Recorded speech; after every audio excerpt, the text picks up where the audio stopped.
These are the mean streets of London, and thieves on motorbikes are snatching phones right out of people's hands. Even if they notice, they still get them snatched. Now, here's an option you can tie, a lanyard that'll help you keep your phone. We'll use 1/4 inch Paramax to demonstrate. This is rated at 1,000 pounds, so you wouldn't want to use it with your phone. In case you get caught up, it'll take your hand off with it. But what I'll do is I'll take the rope in my right hand and I'll roll it to the left over the top. And then I'm going to do that again. Roll it to the left over the top. Okay, now I'm going to rotate both of them the same direction, 180 degrees, and then these two holes, I'll put them together, just like that. And then watch what happens when I open up these two loops, and I place this pipe in. You can see how symmetrical it is. Let's push it down. So what we've done is created a series of turns that interlock with each other and acts like a constricting knot. This is 5/32, and it's rated at 550 pounds. We're going to reduce that by taking out the inner strands, but still, I wouldn't trust this. We'd have to put in some safety brakes. Now, if you know what the braking strength of gutted paracord is, please leave that in the comments. We'll do that same thing again. Rotate to the left, rotate to the left. Now we have two loops, and now I'll take them and I'll twist them 180 degrees, and I'll put them together. Now I'll take both the strands coming down below, and I'm going to thread them through both loops up top. Now let's collapse this down so it constricts on itself.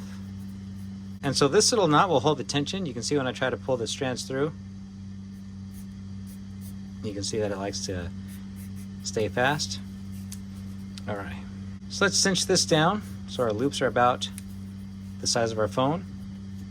And what we're going to do is go over the top of our camera with both loops, and then go down below the other corner and just cinch this tight.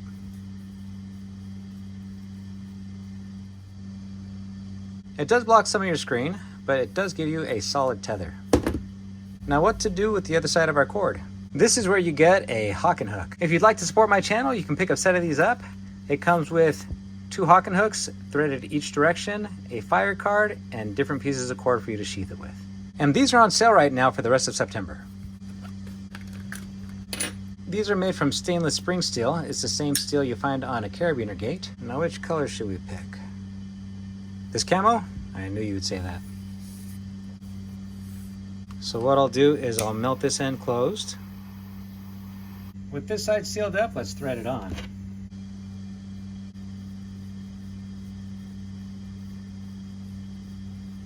Push this through as tight as we can. Here's where our fire card comes in. There we go. We'll shield the other side from the flame and then seal it off.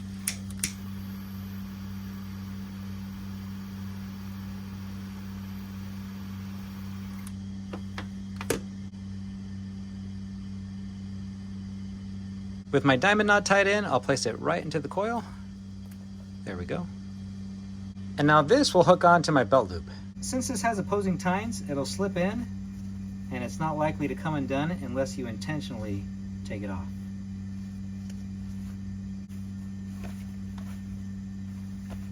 And I got another one with a keyring on it. This actually has a reflective tracer in it, and I'm going to include it into this package, and whoever orders the first set of Hawken hooks will get that one complimentary on the house. But remember, this is really strong. And last thing you want is for this to get wrapped up in your finger, because it will leave with your phone. There is a safety brake you can install. And this is important in the process. What you have to do is melt your cord and then let it solidify.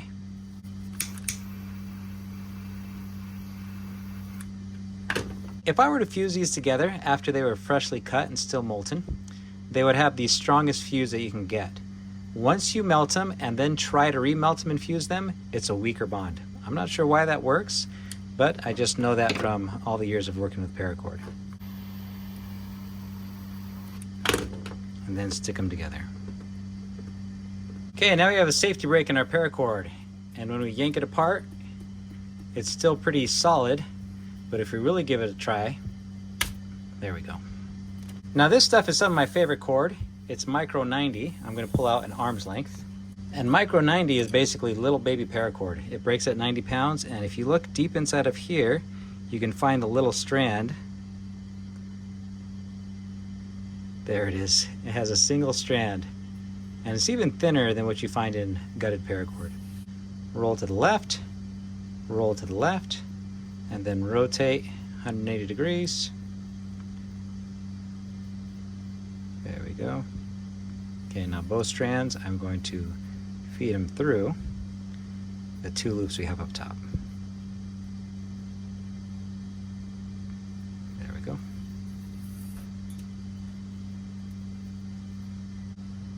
Hook our phone, go to this side, and then pull it tight.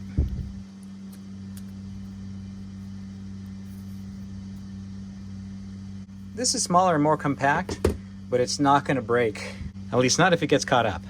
This one you could do a fresh fuse. Let me show you. Melt these down, and then we'll put them together. Just be careful. Okay, so now same thing. It holds together pretty firmly. Yeah, until you break it like that. But that's the point. We want it to be a safety brake. The point is to have a safety brake that is strong enough to slip out of the thief's hands, but not so strong that it'll take you with it if he has a great grip on it. Since you stayed till the end, I'll show you how I tied that diamond knot. I'll take my cord, I'll separate it and place my fingers right between. The upper strand is going to dangle to the left. The right strand I'll twist as if I'm turning off an ignition, turn off that ignition, and I'll lay it on top. Now this window here, I'll pull up the strand to create an area that I can thread through. And now I'll reach from behind, I'll grab that lower strand, and I'll thread it through that opening I just made. There we go, just like that. You should have something that looks like this. And if you look on the back side, I have a post coming off of this side. I have a post down below as well. I'll take my lower strand, I'll go around the back of the post and up through the diamond. Okay, let's rotate this and we're going to do it again. I'll take my strand, I'll go around the back of the post and up through that diamond. Now I just need to take my strands above, strands below, and pull it tight. There you go. Let's work that out, get it dressed up, and we have our diamond knot. And if you want to be fancy, you can tie this in 2 different colors. I'll show you what it looks like, tying it quickly. There we go. And there it is.